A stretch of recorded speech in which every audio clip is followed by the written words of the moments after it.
This time we have X-intercept equals 0 and slope equals 5.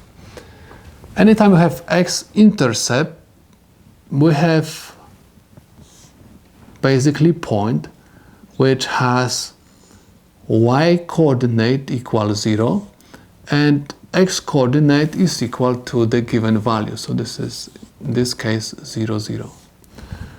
And slope is equal 5. This is my point. I'm going to label this by P. And this is my x coordinate, x1, and this is my y coordinate.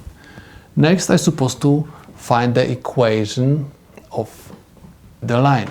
I'm supposed to use point slope form, which is y minus y1 is equal mx minus x1.